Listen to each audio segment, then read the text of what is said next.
shotgun people, and hey, fireman people. Hey, the big red truck people. All right, so this is going to be interesting. This is an interesting case to me because I'm going to talk about the investigation. Here's the gist of it.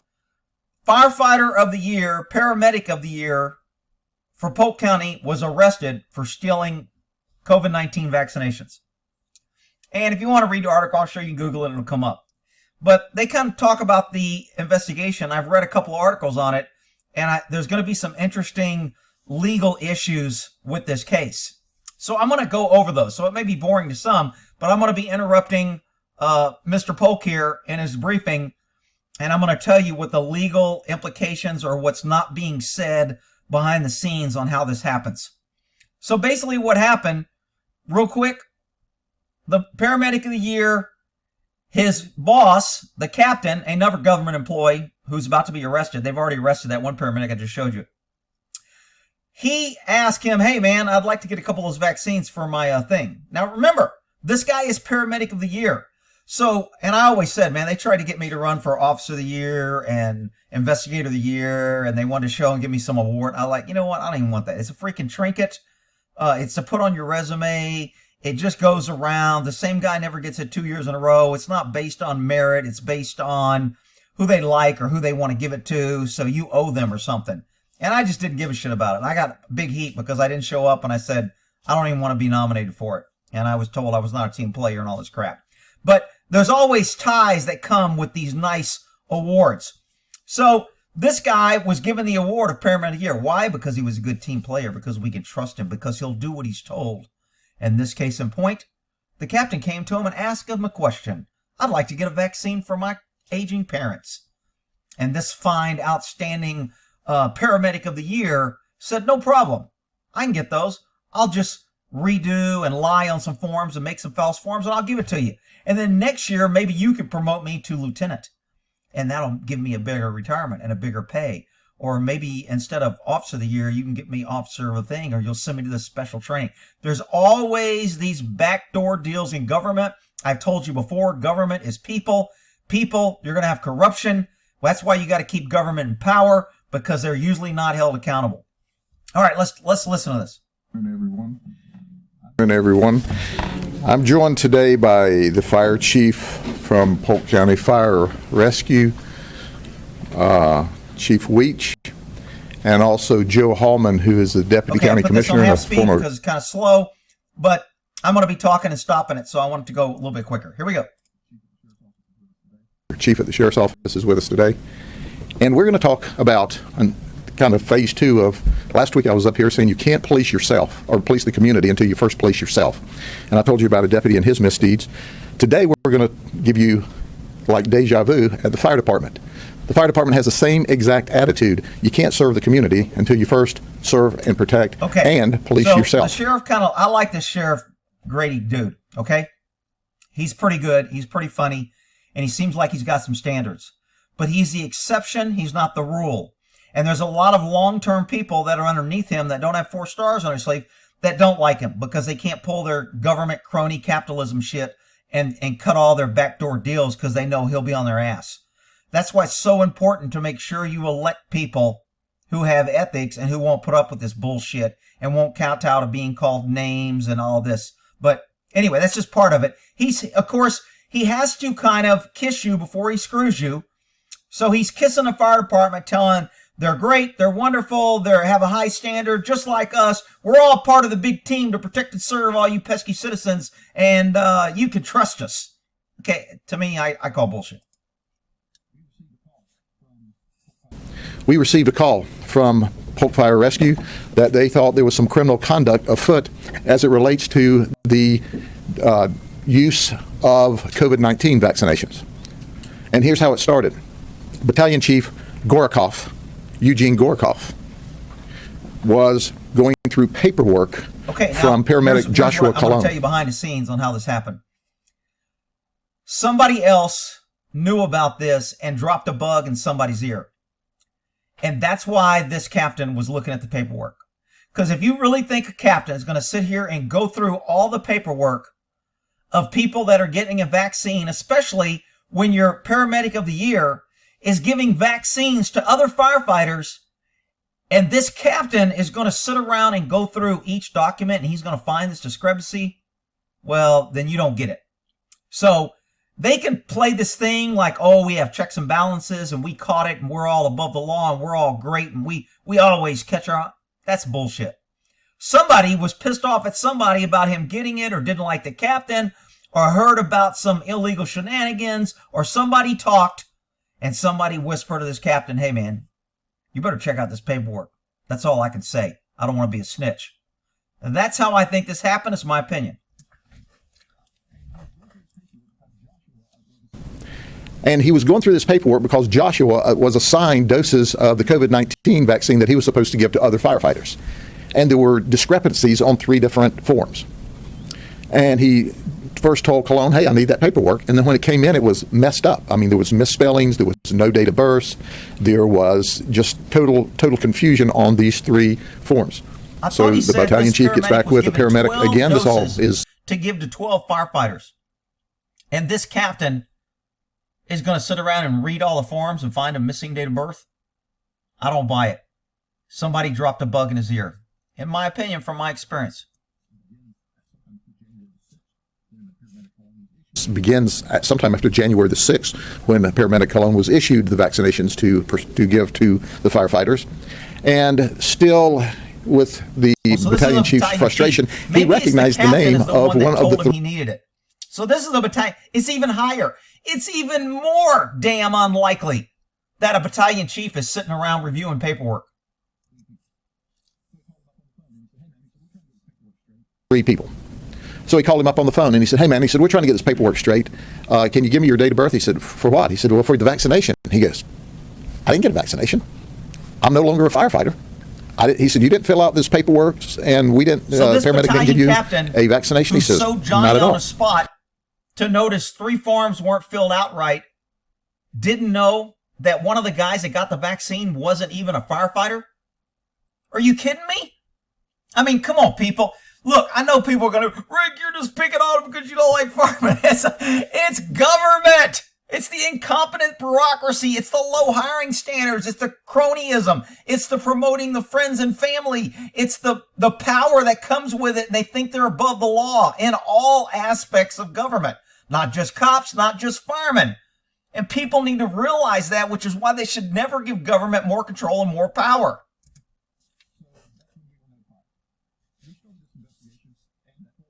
So that's when we were notified. We started this investigation, and that's what we learned, that Joshua Cologne, who's 31 years of age, and in fact he was the 2020 Firefighter of the Year, was giving 3 vials with about 10 doses in each vial, and his job was to go to the different firefighters who requested the vaccination as a first responder and administer the dosage.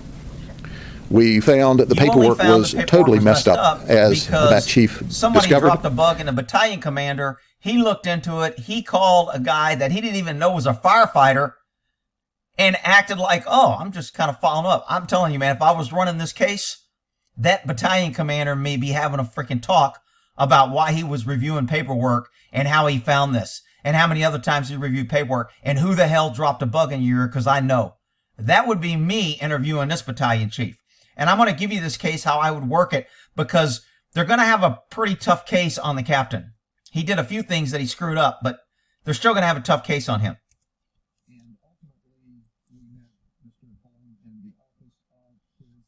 And ultimately, we met Mr. Cologne in the office of his lawyer. The paramedic of the year, and their first meeting is in the office with an attorney.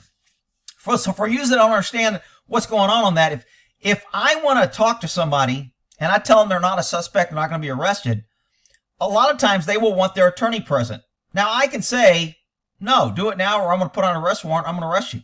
Or I got probable cause to arrest you. If you don't want to talk to me, screw it, I'll just arrest you. And if I can't find you, I'll put a warrant in your system. But if I want to talk to you and I need your statement, then I might agree that, sure, you can have your attorney. You want to come by the PD? You want to come by the sheriff's office? Where do you want to meet? You want to meet at your attorney's office? I just want to talk to you. I'm your friend. I'm here to help. And so this firefighter got an attorney and said, I'll talk to you, but I want my attorney present. There's a lot of triggers that happen there. One, You cannot claim you were coerced into giving a statement, and you can't retract anything from a statement if you give it with your attorney present. Why? Because you have representation. And if you were doing something wrong, the attorney would have stopped you. Therefore, you are voluntarily giving this statement, and you have representation doing this statement. Like I said, I loved interviewing people with their attorney because I could get aggressive. I could be like, dude, you're so full of shit. You know you fucking did this. And the attorney be like, objection, officer, you don't need to belittle my client. I'm not belittling him. I'm telling him he's full of shit. If he don't want to answer, he can leave. He's here voluntarily, right? Then he can leave or you can leave. You ain't going to tell me how to conduct the interview. And I could get as aggressive as I want. You know why? Because there's no way they can turn me into an intimidation or a coerced statement because he's got his attorney there. So to me, I didn't care if attorney were. Some cops got all a little paranoid and weaselly. And, well, his attorney, I don't want to say something wrong. And his attorney's there. So that never worked out good. Okay, sorry about that. I had to take a phone call. I got lost track of my time. So we've got the suspect, firefighter of the year, in the office with his attorney, and they're going to go interview him. Mr. Cologne in the office of his lawyer. And he said, hey, I want to totally cooperate. I have embarrassed the fire service, and I falsified the paperwork. I used no attorney should have agreed to this, but okay. 2 false names, a Scott Keller, and Scott Keller does not exist. And I also used an Alexander Dimmer, D-I-M-E-R, which is similar to, but not a firefighter that he knows. So he didn't use Alexander, the firefighter, as his victim, but he made up a name similar to that in order to fool the system. So he even went so far as to dummy up some email addresses to email from Scott Keller back to the bat chief saying, hey, I've got my stuff. Who's the bat chief? Well, he just said he emailed the bat chief. They got a bat chief? Is there a bat assistant chief? I mean, the bat truck, we used to call the bat truck, was a blood alcohol testing. And that was the bat truck. If we wanted to get somebody tested, there was a truck that drove around. We could have him pull up on the scene and say, call the bat truck, have him come out here and meet me. He just said the bat chief. I don't know who that is. He confessed. He said, I made all that up. I made up the one real victim, and I made up the other 2 names. I made up the email stuff. So when people make up names, unless they're real people who have real damages or loss, you can't really charge them with identity theft. And I don't know what they charge them with. They said like 11 felonies. Maybe I'll try to pull it up at the end here. So the fact that he made up names is better than had he used someone's real name and they got it. So I think that helps him a little bit, but he's still making a full confession in front of his attorney, which means, man, he just gave them such a great case. The reason why they wanted to talk to him, he should have said, I want an attorney. He already quit. He should have quit and said, I want an attorney. And I don't want to talk to you. And now they don't have a statement. I tell you people, once you talk to government and give them a statement, you make their case in life so much easier. They would have had a hard time convicting this guy on some paperwork that was messed up.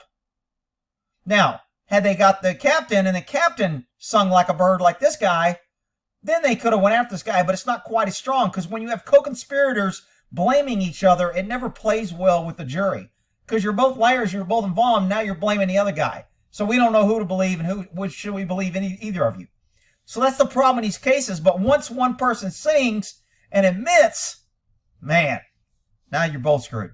That I sent, it was all fraudulent. It was wrong. We go, why would you do that? He said, well, he said there's this captain, and I give you the captain's name because he's under criminal investigation. He would be arrested today, but he's on his way back from out west. He will be arrested upon his arrival here. I wonder how much the captain had to do with this guy getting Paramedic of the Year. Rick, he probably earned it. He's really a good guy. Okay. Well, he went from Paramedic of the Year to stealing vaccines, falsifying documents, making fake emails, and conspiring with the captain to steal vaccines from people. And there'll be people here, firemen, still defending him. He did a lot of good service, and he ran in buildings with nobody. He's a hero. Even the freaking sheriff tries to play that card at the end. There's a captain at the fire department called Anthony Damiano. And Tony supposedly went to Joshua Cologne and said, I'd like some vaccine for my mother. And Joshua Cologne rebuffed him, said, no, I can't do that. Okay, so remember now, in a criminal case, when you have one person telling you all these facts, it really doesn't matter unless you can corroborate it. And right now they haven't talked to the captain. So in this case, when I'm talking to this guy and he's telling me all this, I'm going to let him spill his guts. I'm going to write down everything. I'm going to let him hang as much as he can. And then I'm going to start filling in criminal holes so I can make my case stronger. And then I might have him do what's called a pretext call. And I want him to call his co-conspirator and get an admission that we're going to record, because then that will be my corroboration that what he's telling us is true. But because he's the one that stole it, he's the one that falsified, he's the one that emailed, he's more culpable even if they get the other guy. Now he's going to claim I was coerced by Capt and I didn't want to lose my job. And of course they're going to say, well, you should have turned him in, you should have went over his head, you should have told the chief. You know, everybody will be pointing fingers at everybody and nobody will be saying, you know what? You government freaking people are doing this shit all the damn time, and now when you get caught, you act like it never happens and you never knew anything about it. I don't buy it. He made several requests of this vaccine from the paramedic. And according to the paramedic that stole it, the captain was told, I can't do that. So what occurred was there were 3 syringes with 3 doses of the vaccine that Joshua Colon put in a plastic bag, put in a special refrigerator, and sealed it. And then at the direction of the captain, he took a break.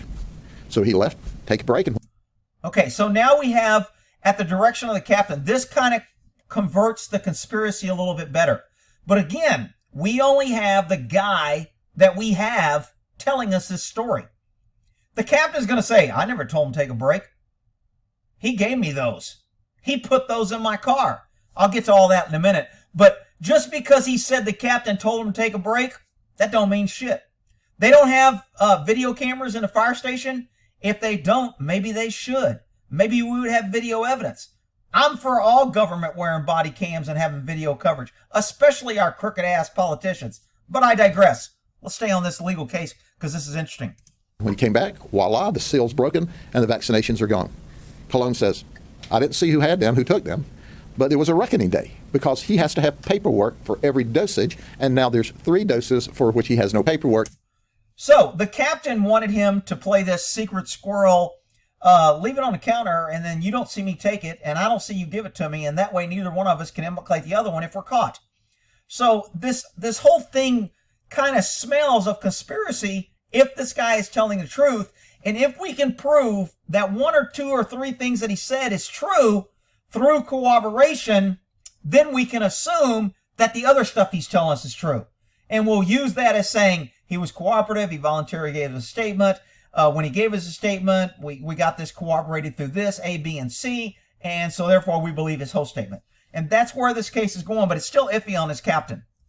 And that's why he made up the stories and the false documents that he did. So we are not sure about Colon's story. So we said, well, why don't you get the captain on the phone? Okay, so here's where he kind of plays over this a little bit. And you notice he's saying we. I'm pretty sure he wasn't involved in the case. When he says we, that means somebody like me, one of the detectives, is doing all this case. So the detective, which is probably a good move, which is exactly what I would do. You always want to get, and I told a crazy cop story where I had that girl call the guy and say he gave her AIDS or she tested positive for AIDS. He had sex with her. He was saying he didn't have sex. She was 16. He was 57 or something, whatever. But you always want to get that corroboration. It's called a pretext phone call. You have one conspirator call the other one, and you try and have them trick them into any admission of the crime or any actions that would confirm what the person you have is telling you is true. And this detective was a good move. It was like, hey, dude, why don't you call him? See where the vaccines are. And I'm sure they told the guy, look, we're going to have a wire. This phone's being recorded. The attorney said, sure, no problem. This is going to help my client because he's being fully cooperative. And if he cooperates you, I'm hoping I can get some leeway from the DA. And the DA and, you know, the detective is sitting there, dude, man, I'm going to talk to the DA. If you do this, you're going to hook me up, man. I'm going to tell the DA you hooked us up. We couldn't have made the case without you.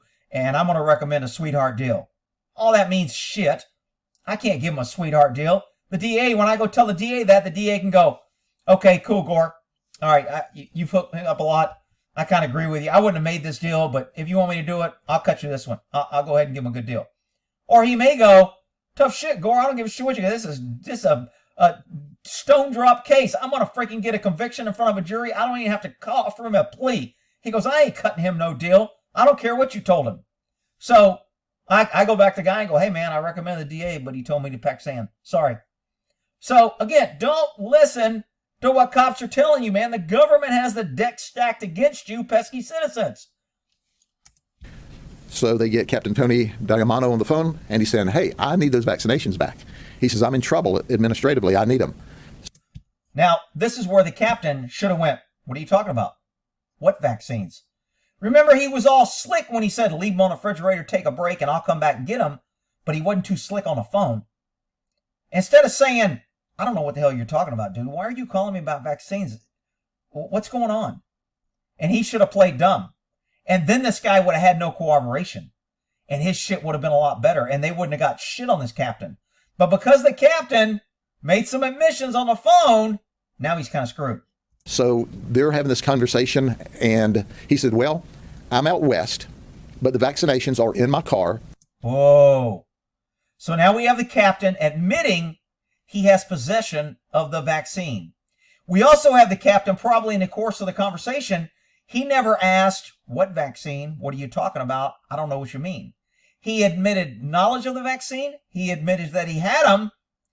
And this corroborates the first guy saying, he told me to take a break, and then they were gone. So I assume he took them. Well, now we know he took them, because he has them. Unless the captain goes, hey, those vaccines, somebody told me they found them on the refrigerator and gave them to me. And I put them in my car because I was going to turn them in, and I had to leave, and I didn't have time. So if the captain is firing on all cylinders, he's going to have a really good statement. But unfortunately, I bet you he made a lot of incriminating statements on this phone call, because pretext phone calls are a favor to government. That's why you never discuss shit on a phone, even in person with a phone present or anywhere that can be recorded.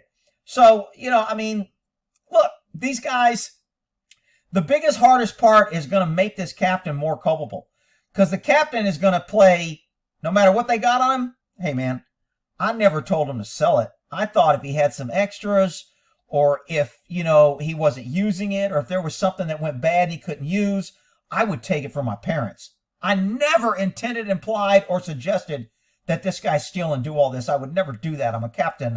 He was the officer of the year. I can't believe he did that. Man, they're going to sell this guy down the road, and then they're both going to be lying on each other, and they're both going to be trying to give information to corroborate the other one is lying or isn't giving all the truth, and you get into this messy thing. But they still don't have the captain, I don't think, a really good case on him. At a friend's house, and the friend lives in St. Cloud. Now, the friend and her husband and this Captain Damiano are on this National Disaster Medical System response team. Wow, that sounds important. Man, government's out there protecting the shit out of us. That's good. Sleep good, people. They have all been deployed out to California to help with the COVID disasters out there. We arrive in St. Cloud at the friend's house. Her name's Kim. She goes, hey, I just received text to say, and she was not at home at the time. She says, I went home, I took the vaccines out of the trunk of the car, put them on the front seat because it's Joshua Cologne's supposed to come. Okay, so now we have text evidence. So now we have probable cause to seize all text messages between this girl, this captain, and the officer of the year, the firefighter of the year. So we're going to have, I'm sure, a lot more incriminating. Not only do I get texts, I get how many times they talked, how many times they called, whether there's a thank you, whether there's a text that says, got it, appreciate the help.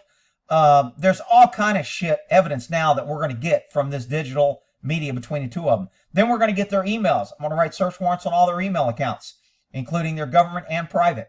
And I'm going to get any communication between the emails. So now I have phone records, I have text messages, I have email records. My case is getting stronger. Get them. So we get text messages between the captain and his friend Kim. And she goes, of course, she doesn't know anything about anything. Maybe. He's saying this. I don't know if that's true. Why are you getting vaccines that are kept in the trunk and moving in the front of seat? Didn't you think to ask, why do you have vaccines? Why are they in a fire department? Is the storage unit, does it say the fire department? Does it look like government official? This guy's a captain. You're hanging out with him, and he's having you move things from the trunk to the front seat, and you don't ask any questions why. Really? You don't have, I'd be grilling this woman, this helper, and I'd be turning her, because I don't think she's totally clueless. But obviously the sheriff does. And he could be right. I don't have all the facts. She is just a totally innocent victim, but she is taking these three. A totally innocent victim. Wow. these 3 doses of COVID out of the trunk of the car and put them on the front seat. We arrive. Now, he said he got 3 doses out. Later, he says they only got 2. They don't have 1. So I think he just misspoke here. There was only 2 in there, but maybe he texted her to put 3.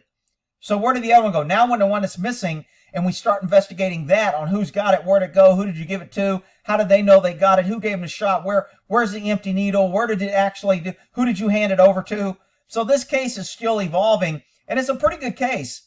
And if they hadn't got this pretext call to this captain and got those admissions, it wouldn't be very good for the firefighter of the year. So that pretext call really helped his credibility, because before that, he was just a liar that got caught, and it was all him.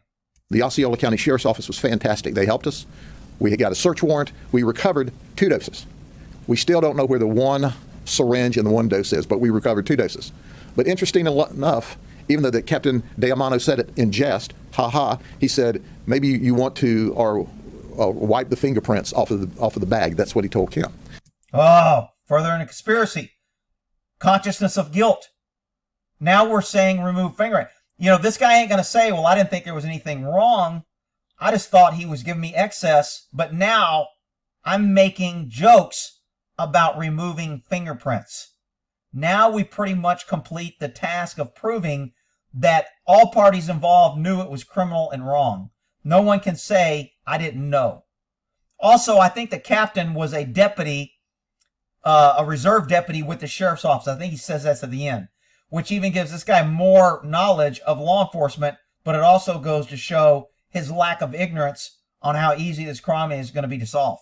So keep in mind, we've given you a highlight of a detailed text and conversations that have gone on between all of these people during this period of time. But the bottom line is, Joshua tried to cover for the captain. So he says, Joshua set up the circumstance for the vaccines to have been stolen.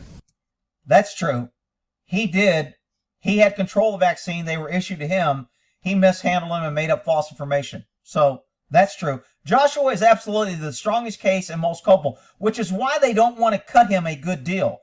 The only reason to cut him a good deal would be if this captain had done this before, and we know he's been an envoy, and he's been ripping them off in overtime, and he's been stealing this and giving guys who work for his business and making firefighters go to his house and work, and then he gives them overtime for working at his house.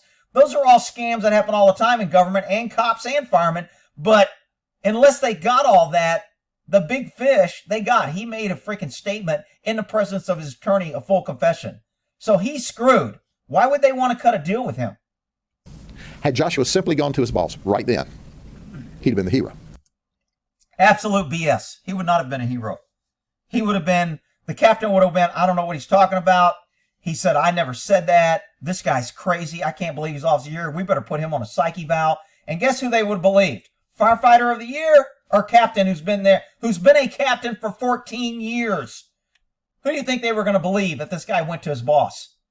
That's so bullshit that this sheriff said that. But again, we got to make government look like it works and it's always perfect and it's very easy to not do the wrong thing, when in fact, it's way too damn easy, and it's usually a lot easier to do the wrong thing. But instead, he started falsifying paperwork, making up people who didn't exist to cover it up. Now, see, they may end up turning the captain as a star witness against the officer of the year. Even though the officer of the year cooperated, called him, gave him all this evidence, it'd be like, you know what? We got such a good case on this guy. Captain, you don't have a whole lot of culpability. Supposedly you ask him. We don't have any proof of that. We think you took it off the shelf because you told him to take a break. And we know you had possession, but you turned it in. So we don't have a whole lot of case on you. How about you become the state's star witness against this guy and then corroborate everything that he said, and we'll get a good conviction on him. We'll get a lot of time on him, and we'll cut you a deal. They may do that because they know they can't get a whole bunch from this captain. And government always wants the bigger fish so they can prove how good they are and what a great job they did and how effective they are and how they can get more money and whatever. He went to jail for a litany of charges. Just as soon as the captain arrives back from the West Coast, supposedly he stopped in Las Vegas and is driving an RV back. Is supposed to be back sometime tonight. Okay, so this probably isn't the case of the century. If this guy was wanted for a murder and I knew he had gun or evidence, there's no way I'd be letting him come back.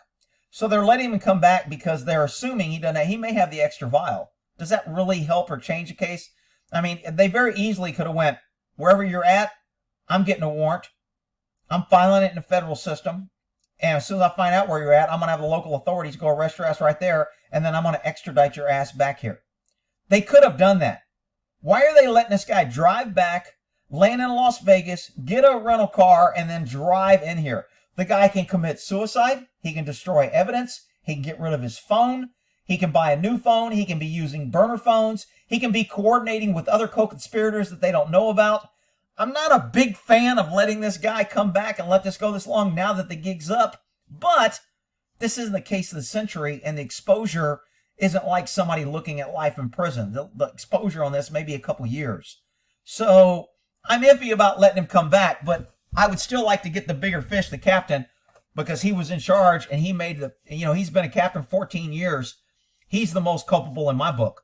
I also don't like the fact that they let the firefighter of the year resign instead of firing him. So it looks better so he can get hired somewhere else. And they're probably going to let this, because when you listen to the chief on this interview, they asked, is the captain still employed? And the chief goes, yes, right now he is. That might change. What that means is, yeah, we're letting him come back so we get an attorney and resign and get his stuff. And then that way, we don't want to hurt him, even though he stole and lied and he conspired and he got a younger troop that works for him and abused his position. We want to help him out because, that's what government does. We got to take care of government first. So what, you pesky citizens don't get the same treatment? We will talk with him either late tonight or in the morning. He might as well go ahead and turn himself in. You can run, but you can't hide. The deal's over. You're going to jail, Captain Damiano, for being a crook. This is what I like about him. He don't pull no damn punches. For stealing. You're also going to jail because you abused your authority. We take this sacred trust very serious. Okay, here comes the bullshit. He's patting himself on the back, and he pats the other guy on the back, and he pats government on the back, that we're all so above board, and we have such high standards that nobody... Dude, you just made this guy firefighter of the year, and he's stealing shit. Do you think this is the only time this guy has done something wrong? Let me get this straight. He's been on the force, he gets firefighter of the year, and then he decides to commit felonies to help his captain. And this is the first time this guy has done anything wrong? Really? Our firefighters are our heroes. They save lives. They run in. Oh, shit. Here we go. The heroes. The blue line. Oh, my God. They're all heroes. We're all heroes. And it's another isolated incident from somebody that snuck through the cracks, who was a captain for 14 years. Been with the department 17 years. He snuck through the crack. And now he's a criminal. We don't know how it happened. It's such an isolated incident. Give me a freaking break. When all others are running out, we're very proud of them. But there's always going to be one that occasionally does something wrong, and they're going to be held accountable. When it goes... Yeah, really? Obviously, you haven't watched my Earning the Hate playlist, because cops are not held accountable. It's from a disciplinary issue to a criminal issue, then we're going to get involved and put them in jail, and that's what we did on this particular occasion. I only have one question for them. What were you thinking? Did you only have 3 brain cells? I mean, how's that going to work? Hi, Mom, I got this shot. Oh, do I give it to you now, or do I wait 2 weeks while it sits in a car in an airport parking lot? I mean, none of it makes any sense. It's crazy. I don't know if I already said that. The vaccines were unusable because they weren't kept in the refrigerator. So all this shit was done. Everybody's going to jail. All this stuff, you can't even use the vaccine you stole. Are you kidding me? But there's going to be criminal accountability, and I'll turn it over to Fire Chief Weech. Once again, ask this captain or this firefighter of the year if they would have emptied their bank account and bought the vaccine at a huge high rate rather than do all this. If you ask them now, they would say yes. So why did they do it? Because they're government and they think they're special and they think the rules don't apply to them. Chief, I commend your team.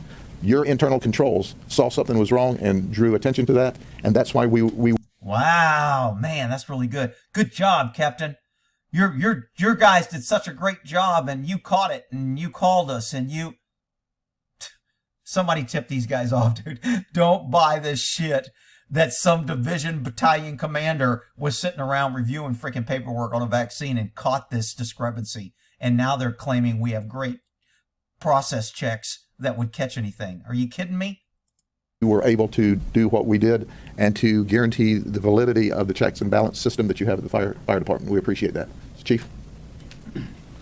Thank you, Sheriff. I'm Polk County Fire Rescue Fire Chief Robert Weech, and like the Sheriff said, we were going through routine paperwork as we do with every vaccine. You know, we have a responsibility to uphold the community trust, and we found one of these opportunities. We did not do that. We take that very seriously. Certainly not indicative of what we do at Polk County Fire Rescue. Contacted the authorities, and that's why we're here today. Turns out we did, and we went through the proper channels. Okay, so I'm going to go ahead and end that. I know it went kind of long, but this is going to be a very interesting case. Right now, the evidence they have is they got 2 of the vials recovered. So now they're going to make sure those are the vials that were stolen and they were in his custody, so we can show a chain of custody. They were given to our primary suspect. He signed for them. He said they were given. He signed documents saying they were given to somebody. They were never given to somebody because he handed them over to the captain. And now the captain says he didn't take them or he didn't tell them to leave, but they ended up in the captain's trunk and the captain turned them over. And we have a third witness, the woman who moved it from the trunk to the other. So there's plenty of corroboration now, but they still don't have a whole great case on this captain. If he's smart, he'll have an attorney and he'll say, I want an attorney, I got nothing to say. And you know, because they're going to arrest him anyway. They already said that. He's going to jail. So get arrested, go to jail, and don't say a freaking word. And the case of them convicting you of more is a lot better. Make them prove their case. Can they prove it? I think they have enough to prove it against him, and they'll get him for unlawful possession of a controlled, maybe using his, I don't even know if they can get him for using his position, because all we have is this guy's statement. This guy never made a statement. And it's not a really great statement. You got a statement from the primary guy that was freaking charged. You got a statement from a guy that's probably not going to take the witness stand. So do they have a real great case on this captain? I think they got a kind of tough case. Again, I'd love to hear the pretext phone call between the 2 conspirators on the phone, the questions and the answers and the admissions. That will tell me how strong of a case they got. But still, the captain, I don't think, is very culpable in this. Even though he may be the head ringer and he's in charge and he had the power and he pushed it and he caused it. Maybe he is more culpable. But from the law standpoint, proving a case, man, firefighter of the year's going to take it right up the old poop chute. All right, we'll end that there.